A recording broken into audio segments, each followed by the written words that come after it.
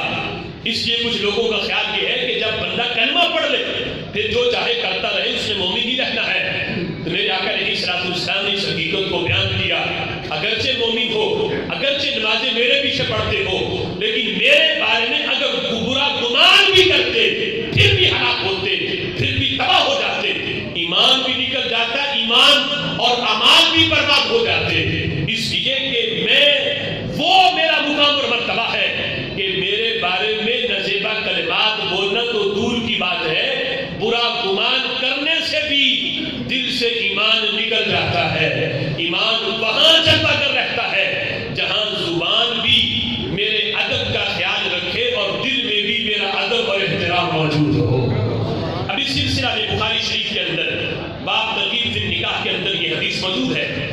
صحابہ کرام علیہ رضوان نے کچھ ازواج مطہرات سے، جس طرح ام المؤمنین عائشہ صدیقہ رضی اللہ تعالیٰ عنہا کے بارے میں آتا ہے کہ کچھ صحابہ نے ان سے سوال کیا ام المؤمنین سے کہ آقا علیہ السلام کے جو باہر کے معاملات ہیں، جب حضور اپنے گھر سے باہر آتے ہیں، باہر آ کے جو عبادت کرتے ہیں وہ تو ہمارے سامنے ہے، لیکن ہمیں بتاؤ کہ جب حضور عشاء پڑھا کے گھر آ جاتے ہیں اس وقت آقا علیہ السلام کے معمولات کیا ہوتے ہیں، عبادت کتنی کرتے ہیں؟ تو ام المؤمنین عائشہ صدیقہ رضی اللہ تعالی عنہا نے محبوب علیہ السلام کی جو رات کی عبادت کی جو کنڈیشن تھی، جو حالت تھی، وہ بیان کی کہ محبوب عبادت بھی کرتے ہیں اور آرام بھی فرماتے ہیں، اپنی ازواج کے حقوق بھی ادا کرتے ہیں۔ اب جس وقت یہ بات بیان کی تو حدیث کے یہ لفظ ہیں فلما اخبروا کأنہم تقالوها، جب آقا علیہ السلام کی عبادت کی حالت ازواج مطہرات نے بیان کی تو صحابہ نے اس عبادت کو قلیل سمجھا کہ محبوب آرام بھی کرتے ہیں اور عبادت بھی کرتے ہیں، یعنی اس کو کم سمجھا۔ کم سمجھنے کا مطلب یہ ہے کہ یہ نہیں کہ درجات میں کم سمجھا، صرف عمل کے لحاظ سے اس کو کم سمجھا کہ محبوب، یعنی یہ تھا کہ ہمارے ذہنوں میں تو یہ تھا کہ وہ ساری رات جاگتے ہیں، عبادت کرتے ہیں۔ اب جس وقت یہ معاملہ حضور کا ان کے سامنے پیش ہوا، اب امتحان شروع ہوا۔ آج کا اگر خشک ذہن والا امتی ہوتا تو وہ کہتا کہ یہ کیسے نبی ہیں، ہمیں کہتے ہیں کہ ہم عبادت کریں، عبادت کا ہمیں درس دیتے ہیں، ہمارے ذہنوں میں یہ تھا کہ یہ تو ساری رات جاگتے ہیں، عبادت کرتے ہیں، لیکن یہ تو سو بھی جاتے ہیں اور ازواج مطہرات کے حقوق بھی ادا کرتے ہیں۔ یعنی آج کا اگر امتی ہوتا تو وہ یہ سوچ بیان کرتا کہ نبی تو اتنی زیادہ عبادت نہیں کرتے، لیکن جس وقت صحابہ کے سامنے یہ معاملہ پیش ہوا تو صحابہ نے کیا جواب دیا؟ ذہن کے اندر ان کے سوچ کیا آئی؟ کہنے لگے اگرچہ محبوب عبادت بھی کرے اور آرام بھی فرمائے، لیکن کہتے ہیں اینا نحن من النبیین، کہتے ہیں محبوب کہاں اور ہم کہاں، نبی کا مقام کہاں اور ہم کہاں، ہماری کیا حیثیت ہے؟ ہم ساری رات بھی مصلی پہ کھڑے ہو، نبی بستر پہ آرام کریں، ہماری عبادت ان کے آرام کا مقابلہ نہیں کر سکتی کہ نبی کہاں اور ہم کہاں۔ یہ جملے صحابہ کے تھے۔ آج کا امتی ہوتا تو کہتا دیکھو میں تو پھر بڑھ گیا نبی سے، میں تو ساری رات عبادت کرتا ہوں، نبی تو آدھی رات کرتے ہیں، میں تو پھر آگے نکل گیا۔ لیکن یہ انداز صحابہ کا تھا۔ صحابہ کہنے لگے اگرچہ ہم ساری رات کریں پھر بھی نبی کی عبادت تو عبادت رہی، نبی کے ایک لمحے کی نیند کا مقابلہ نہیں ہو سکتا۔ جس لمحے محبوب سوئے وہ سو کر رب کا اتنا قرب پا لیتے ہیں، ان کی نیند بھی غفلت والی نہیں، ادھر آنکھ لگتی ہے ادھر رب کے دربار میں پہنچ جاتے ہیں۔ میرے آقا خود فرماتے ہیں، فرمایا کہ میں میرے صحابہ راتیں اپنے رب کے ہاں گزارتا ہوں، میرا رب مجھے کھلاتا بھی ہے پلاتا بھی ہے، راتیں میری رب کے پاس گزرتی ہے، دن تمہارے پاس، رات میری رب کے ہاں گزرتی ہے۔ تو صحابہ نے یہ سمجھا کہ ہماری حیثیت اور ہے، نبی کا مقام اور مرتبہ اور ہے۔ ایک بادشاہ، اس کا وزیر بھی، یہ بھی بادشاہ کا نوکر ہے اور عام بندے بھی بادشاہ کے نوکر ہیں، لیکن دونوں کی ڈیوٹی میں فرق ہے۔ بندے سارا دن خدمت کریں انہیں وہ اجر نہیں ملتا جو وزیر کو بادشاہ کے ساتھ ایک گھنٹہ بیٹھنے پہ جو اجرت مل جاتی ہے، اسے محنت بھی نہیں کرنی پڑتی، مشقت بھی نہیں کرنی پڑتی۔ بادشاہ کے دربار میں جو مقام اور مرتبہ وزیر کا ہے وہ عام بندوں کا نہیں۔ تو یہ رب کا دربار، میرے محبوب اس کے دربار میں وزیر کی حیثیت رکھتے ہیں اور باقی بندے غلام کی حیثیت رکھتے ہیں۔ ہم ساری زندگی بھی بندگی کریں لیکن نبی پاک علیہ السلام کی بندگی تو بندگی رہی، میرے محبوب کا آرام کرنا اس میں اتنا مقام اور مرتبہ ہے کہ امتی کی بندگی میں وہ ثواب نہیں جو محبوب کی نیند میں ان کو مل جاتا ہے۔ اس لیے صحابہ کرام علیہ رضوان نے فوراً یہ جملے بولے کہ اگرچہ ام المؤمنین نے عبادت کے لحاظ سے جو ہمارے ذہنوں میں تھا کہ ہمیں پتا چلے گا کہ بڑی عبادت کرتے ہیں، ساری رات ہی کرتے ہیں اور پاؤں مبارک میں برم آ جاتا ہے، یہ بھی ہم نے سنا ہے، تو یہ بیان کریں گی ازواج مطہرہ، لیکن جواب اس کے برعکس ملا ہے کہ محبوب عبادت بھی کرتے ہیں، آرام بھی کرتے ہیں۔ پھر اگلے ہی مرحلے میں یہ بیان کر دیا کہ اگرچہ عبادت کو کم کریں لیکن رب ذوالجلال کم عبادت پہ بھی انہیں وہ ثواب دیتا ہے جو پوری امت کو مل کر بھی عبادت کرنے پہ وہ نہیں ملتا جو نبی کے ایک سجدے میں مل جاتا ہے۔ اب دیکھو یہ انداز چند حوالہ جات صحابہ کرام علیہ رضوان کے لحاظ سے میں نے آپ کے سامنے رکھا۔ قرآن مجید فرقان حمید میں رب ذوالجلال نے سورہ منافقون کے اندر اس بات کا ذکر کیا کہ جس وقت عبداللہ بن ابی رئیس المنافقین نے ہمارے آقا صلی اللہ علیہ وسلم کے بارے میں یہ جملے بول دیے ذلت والے، کہا کہ ہم ذلت والوں کو ہم مدینہ شریف سے نکالیں گے، اور مراد اس کی آقا علیہ السلام کی ذات گرامی اور صحابہ کرام علیہ رضوان تھے۔ یہ جملے جس وقت عبداللہ بن ابی نے بولے، اگرچہ بظاہر وہ کلمہ پڑھتا تھا لیکن منافق تھا، دل میں نفاق تھا، جب اس نے یہ جملے بولے تو اس رئیس المنافقین کے بیٹے نہیں جن کا نام حضرت عبداللہ رضی اللہ تعالیٰ عنہ ہے جو مخلص صحابی رسول تھے، فوراً آگے بڑھے اور اپنے باپ کی گردن پہ تلوار رکھی اور تلوار رکھ کے کہا جب تک تم یہ نہیں کہو گے کہ میں ذلت والا ہوں، میرا نبی عزت والا ہے، اللہ کا محبوب عزت والا ہے، اور میں ذلیل ہوں، میں ذلت والا ہوں، تب تک میں تمہیں چھوڑوں گا نہیں۔ یہ جملے کہو فوراً، ورنہ بھی تلوار چلے گی، میں یہ نہیں دیکھوں گا کہ تم میرے باپ ہو، یہ تلوار چلا کے تمہارا سر تن سے جدا کر دوں گا۔ اگر میرے ہاتھوں سے زندگی چاہتے ہو کہ تم بچ جاؤ تو یہ جملے تمہیں بولنے پڑیں گے، کہو کہ میں ذلیل ہوں اور اللہ کا محبوب عزت والا ہے۔ اس نے یہ جملے بولے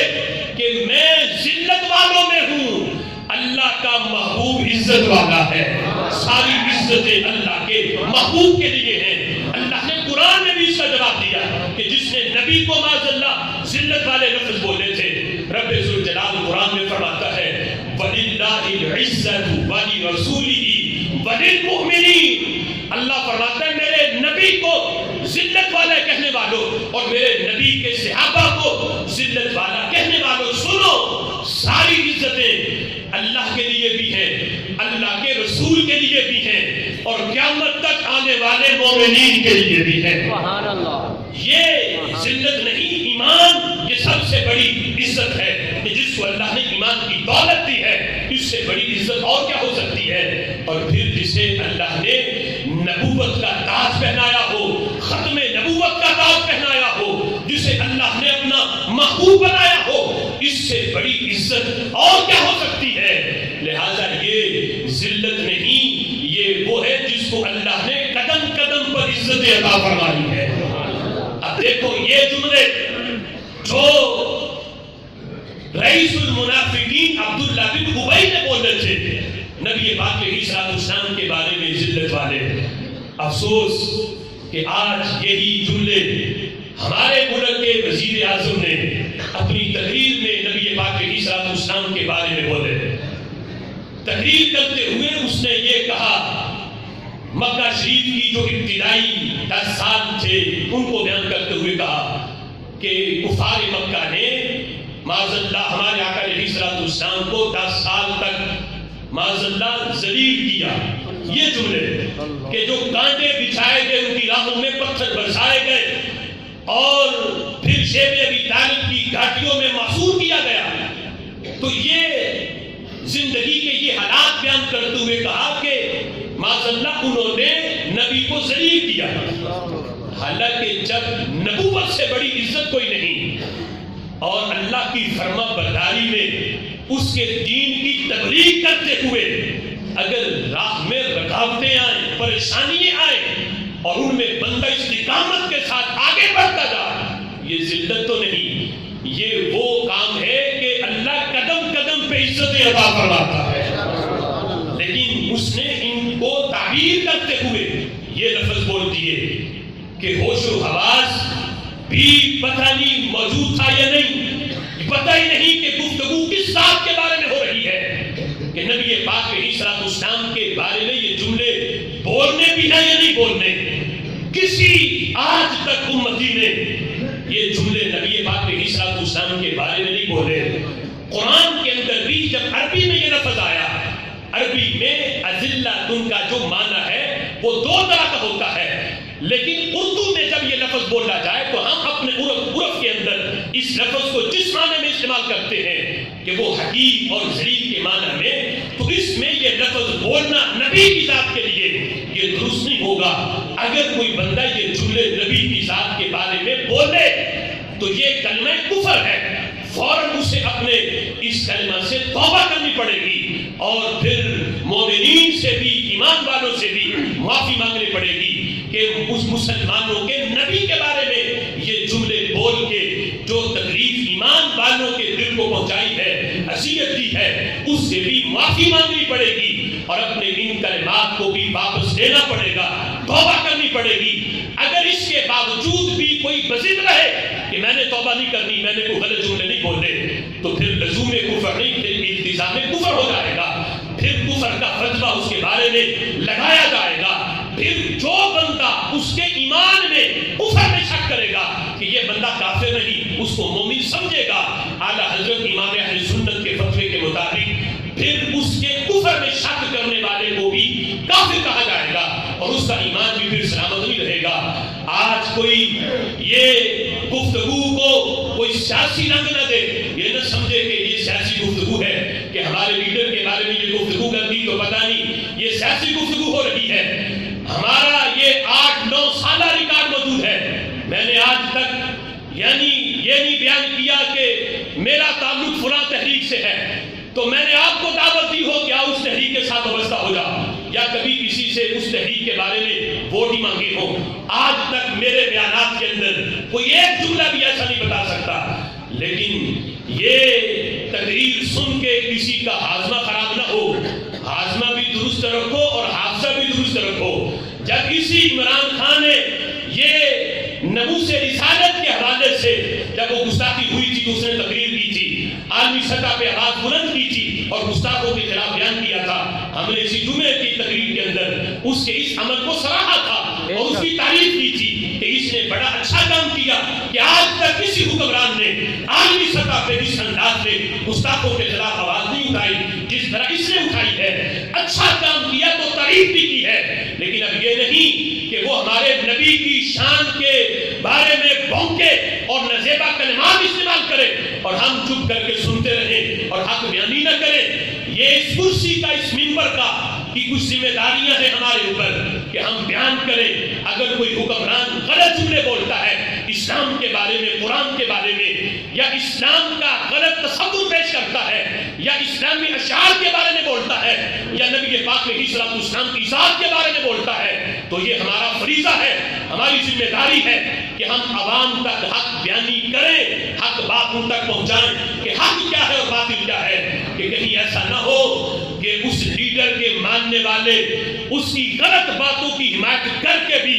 کہیں خود ایمان سے ہاتھ نہ دھو بیٹھیں۔ اس لیے جو اچھی باتیں ہیں ان پہ حمایت کرنی چاہیے اور جو غلط کلمات ہیں ان پہ تردید بھی کرنی چاہیے اور ان کے بارے میں آواز بھی اٹھانی چاہیے کہ یہ جو جملے بولے گئے ہمارے نبی پاک علیہ الصلوۃ والسلام کی ذات کے بارے میں یہ توہین آمیز کلمات ہیں، اور مطالبہ بھی کرنا چاہیے کہ یہ ان کلمات سے توبہ کرے اور معافی مانگے تمام مسلمانوں سے، تاکہ اس کا ایمان بھی سلامت رہے اور اس کے ماننے والوں کا بھی ایمان سلامت رہ سکے۔ اللہ کی بارگاہ میں دعا ہے کہ جو کچھ سنا اللہ تعالیٰ اس حق کو سمجھ کر اور اس کو آگے تک